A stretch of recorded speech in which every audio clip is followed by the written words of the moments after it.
The other thing I looked into buying, and it was actually my leading candidate because it's the job I think I'd enjoy the most. I was like, I should own a movie theater. This is pre-COVID. That would have been the biggest financial mistake of my life. Dude, that would have been so bad. Oh, You'd have been like Randy Marsh. I don't know if you've seen this episode, but there's an episode where Randy decides to invest in Blockbuster.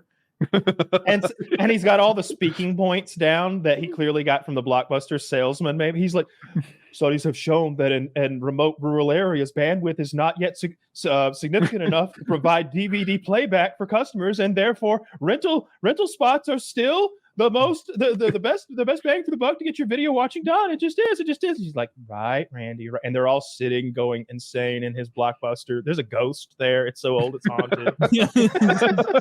And he's like, it's not that old. I read that. I think Paramount or Sony. No, Sony. Sony just bought all the Draft House, Alamo Draft House, right? Alamo Draft House Corp. Like all those really nice theaters. I just don't go anymore. You know, I used to go all the time. Often when we're talking about movies, I'll be like, yep, saw that one in theaters. Yep, saw that one in theaters.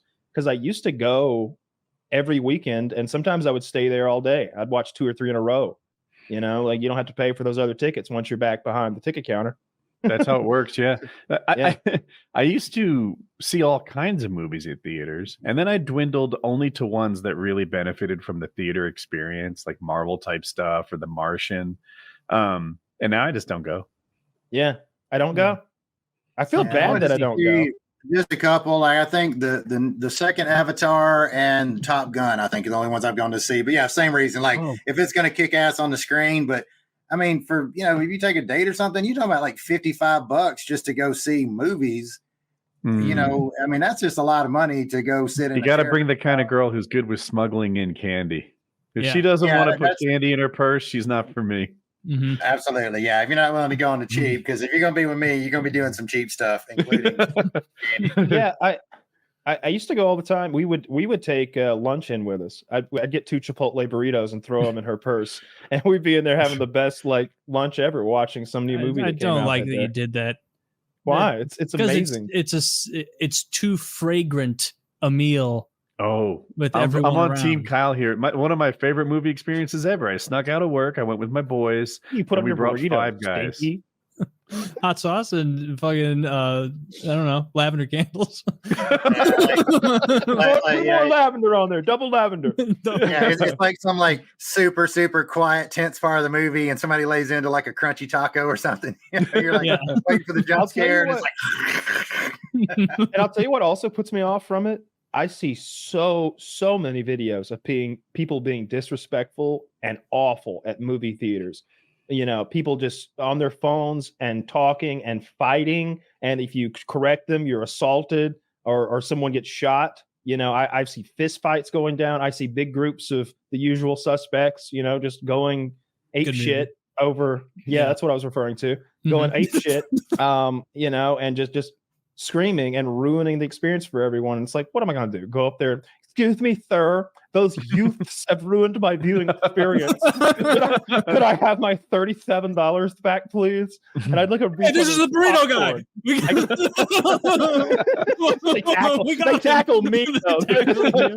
They're doing crack in there and like beating at the table. You're being let out. What is the charge? Am I being detained? That's it, Mexican meal. Democracy manifest. I see you know your judo well. That clip makes me laugh every fucking time. I love that. It's interesting. Red Letter Media, which is like my favorite movie review people on YouTube, just did a video. I think it's called "The Death of the Movie Theater," or "The Death of something like that." It's over 1 million views. It's really good, and they talk about some of the stuff we've talked about. How it's overpriced, it's inconvenient, the viewing experience is often bad, and the crowd there is awful to be around sometimes. Yeah, I'm having a twist on this though. Like, first, there were all kinds of movies that could succeed in the movie theater: rom-coms, The Martian, Marvel, etc. And then it sort of got limited to just blockbusters. You know, you had to be a Marvel movie or a Top Gun or something like that for it to be successful at the theaters. So they all started going to sequels and franchises and things that were guaranteed hits.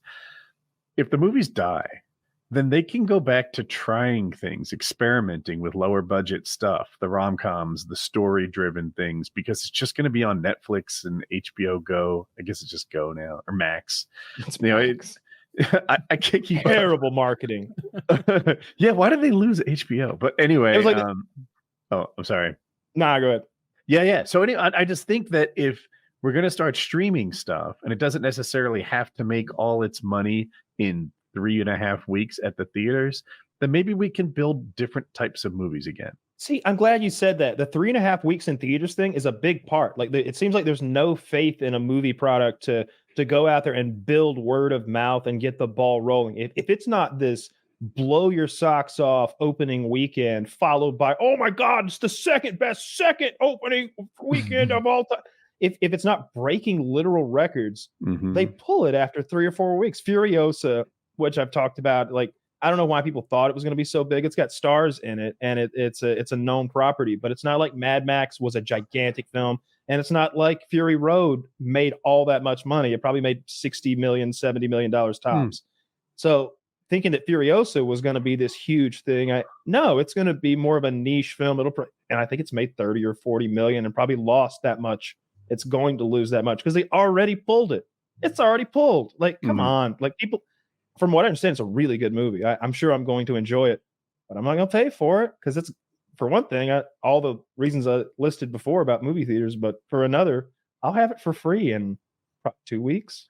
And the home viewing experience now competes with the movie theater one. Now, for some of the reasons you said, you don't like the people you're with, but also I'd argue your TV probably got better. Maybe your audio got better. Like, everyone has a much better system than they did 15 years ago.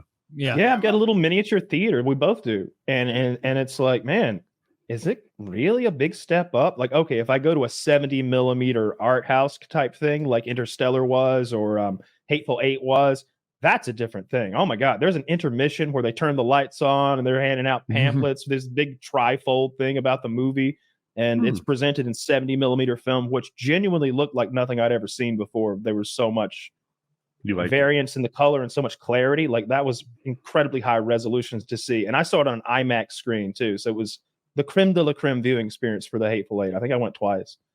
But outside that, like you said, like, am I going to go watch a fucking comedy? Like, no. I'm never going to see an Adam Sandler movie in theaters again. I know that. You're going to have an $11 soda, or I know you, just like me, Kyle, have a mini fridge that has all the diet sodas you like right behind me. Like I'm in my like fucking seat, and I can reach backwards with my arm and sort of tickle the door open on I've got one of those wine fridges. Like, yeah, I have a beer fridge full of fucking Sprite Zero Chill, drink of the summer. Check it out, folks. This episode's brought to you by Sprite Zero Chill. I'm like, I have a mini fridge too. It's right by the Game of Thrones room. It has 11 different flavors of fish food. Oh, boo! Cool guy Woody over here flexing his fish food variety. All right. I don't have any fish food. Not a bit, not a scrap of it. Yeah.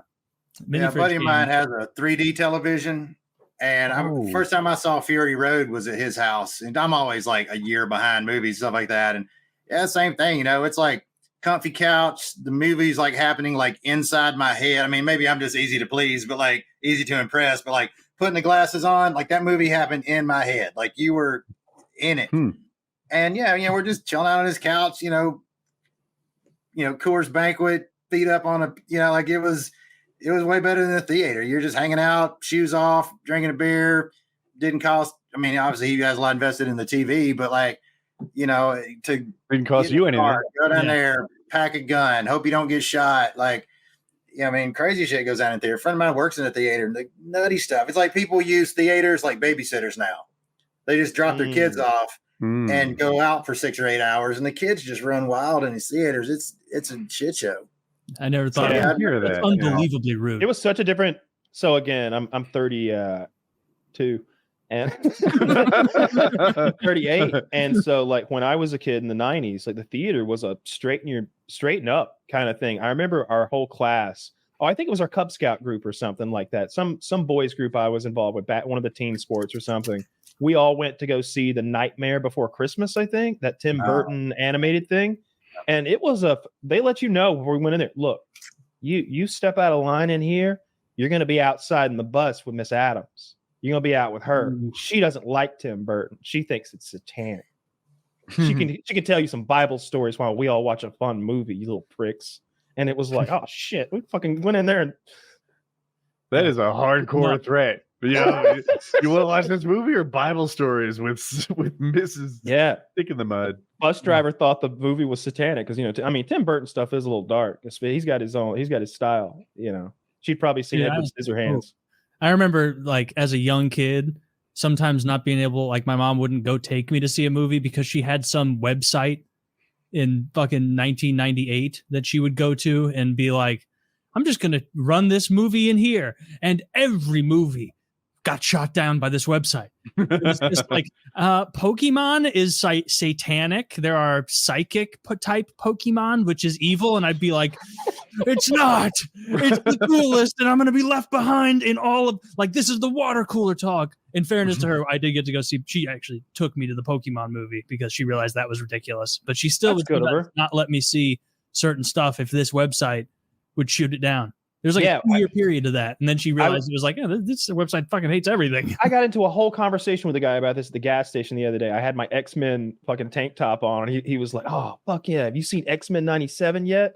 Which is like they're redoing 1997's X-Men. They're continuing where it left off. And I'm like, no, I haven't watched it yet. And we started talking. I was like, he's like, that was the shit when I was a kid. And I was like, yeah, me too. My mom wouldn't really let me watch it much though, because she thought it was something about the mark of the beast when she heard Beast was a character, and then she heard Apocalypse was a character, and that was the end. So I had to sneak the show at best. So he's like, yeah. He's like, same thing. The same thing. Man, that was so ridiculous. You know what I might enjoy at a theater? The next Deadpool movie. Could be something I'd like there. The Deadpool Wolverine movie, I think, is going to do it's going to be Marvel's holy shit. This is what can still make $1.5 billion. This is it. And then it's going to cause a bunch of other shit to happen that won't be good because they missed the point entirely. They'll completely misread why Deadpool versus Wolverine is going to be so goddamn successful. And they're going to do something awful. In 5 years from now, it'll come out. I think that movie's going to make $1 billion plus easy. They're versing in the movie. They're not on the same team. No, all right. So sort of canonically, they interact a good bit, and they sort of had this wisecracking like broship that's going to be fun to finally see like happen. And they got Hugh Jackman to literally come out of retirement to do this thing. And I'm sure they're going to see, and they've got him in the real cartoon uniform, which is this crazy yellow and bluish black type thing. Whereas in the other movies, which were much more grounded, they made like a dozen X-Men movies. It feels like he's got like black leather, most of the time, maybe no sleeves, but he might just wear a tank top. He's very grounded in the real world. So Ryan Reynolds is going to be breaking the mold, doing quips at the camera. That's what the character does. Yeah. No, that's what Ryan Reynolds does. No, that's what the fucking character does. The character literally in one of the comics came into the writer's room, broke like the fifth wall, and killed the writers who wrote him. Like that's what they do. It's very referential. That's his thing. That is one of his powers, is that he breaks the fourth wall. I don't like it. Well, I can't help you. You don't like breaking the fourth wall? I don't like Ryan Reynolds. What? How can you not like Ryan Reynolds? He's the same guy. He's the same guy in every fucking movie. And that's a great guy. Yeah. No, he's not. He's the best guy. See? Don't worry. I'll be done with these jokers in this universe before you know it. I'll find you soon enough. He's killing the writers who wrote him. See? I bet that's literally what their writers room looks I hope like. he was successful. So I've never been into superheroes or anything like that. I kind of came up more in that, Mad Max, Smoking the Bandit, Dukes of Hazzard kind of climate, and people with powers or whatever. I was never into superheroes really, but I did see Deadpool, and I thought that movie was just hilarious. It was a clever movie, but I loved how they just kind of took a shot at some of the tropes from other superhero movies, the superhero landings and those kind of things. The fourth wall breaks were hysterical. I absolutely love that movie. I thought it was just the funniest thing. And, and again, the character, for being such a tragic character, there's a great kind of upbeatness to that character despite his tragic past, I guess. But I thought that was fun. I kill myself if I look like that. It's not that I have like excellent taste in movies, because I don't think I've seen enough movies to have good or bad taste in it. It's just Ryan Reynolds, every movie I've seen him in, He's Have the you seen same Waiting? guy? I have. Yeah, he's that guy in Waiting. Yeah, Yeah, but it's also a like great guy. Robert Duvall is always Robert Duvall, or Keanu Reeves is always Keanu Reeves in every movie. I mean, they're not Fair, but I like Robert Duvall. not to your The point. criticism doesn't. Well, Have you ever seen the It's Robert the Duvall same movie, thing. The Apostle? But I like the thing they do. It's good. Like Jack Nicholson is kind of a similar guy in a lot of movies, and I like Jack Nicholson, and so it works out. I just don't like Ryan Reynolds. What don't you like about Ryan Reynolds? Is it his bubbly alertness and Is it his positivity? charismatic presence? Is it the it's sarcastic quip at the tip of his tongue? I guess it just not even anything that complicated. I don't think he's very funny, and God so damn I you. feel like I'm not in He's on an it. American Pegged in treasure. Deadpool. That's hilarious. He gets pegged. I saw Deadpool 1, and Yeah, he gets pegged in that. I won't watch it again. It wasn't like a horrible movie. It was fine, but like, yeah, I'm his shtick is not my thing. Yeah, I mean, I've seen, with girls or whoever, like I've seen some of his, like, I guess those like romantic movie, like whatever that one is, where like it's Christmas time and he's like some record producer or something, goes back to his town. Those like the chick movies he's been in, yeah, we're pretty terrible because like those kind of movies are just make me want to escape. Yeah, But I really only the Deadpool movies the only thing I think I've seen him in, I guess, other than the rom-com stuff. I mean, has he done other movies or? he's done a he's done a lot. bunch I of haven't seen a lot of them by design at this point. So maybe I'm being a He Ryan did, Reynolds. he did Blade 3, and which is not the good one. It also has Sexy Pants McTitty Face. I can't think of the girl's Ryan name. Gosling. It's Jessica Biel.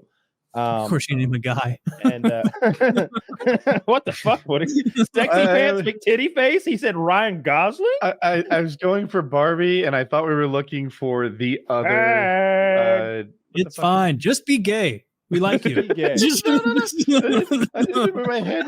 We're talking about who the fuck are we talking about? Who plays Deadpool? I lost his name. Is Ryan Gosling the guy that was in the Blade Runner sequel? He is 2057. Yeah.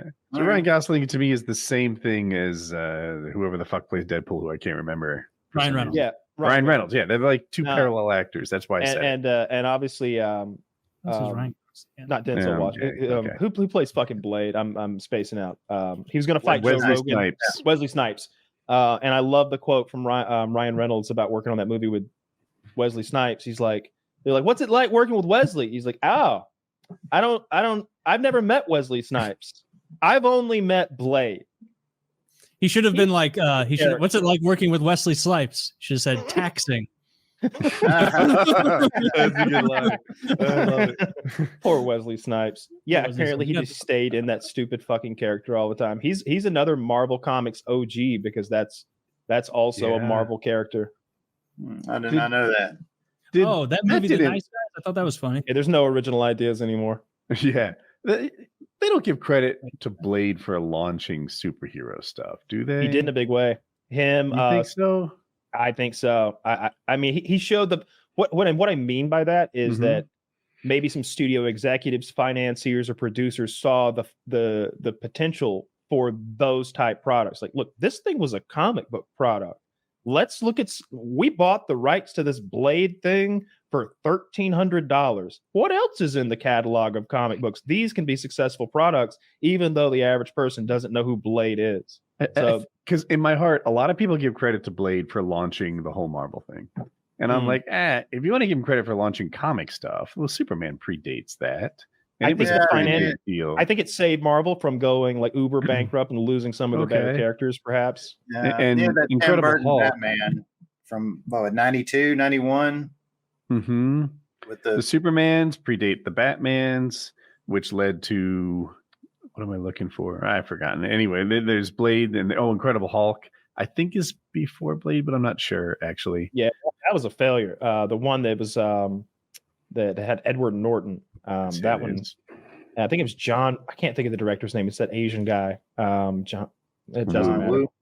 It's not John Woo, but I can't think of who it is. It's Ang The only Lee. Asian director Ang I Lee. know. Those names. It's Ang Lee. Okay. In any case, that was a shitty movie too. But yeah, I Hmm. like Blade. I like Ryan Reynolds. It's sad that, like, I get you not wanting to jump into the Marvel pool, because it is a stinky pool these days. I'm out. I don't give a shit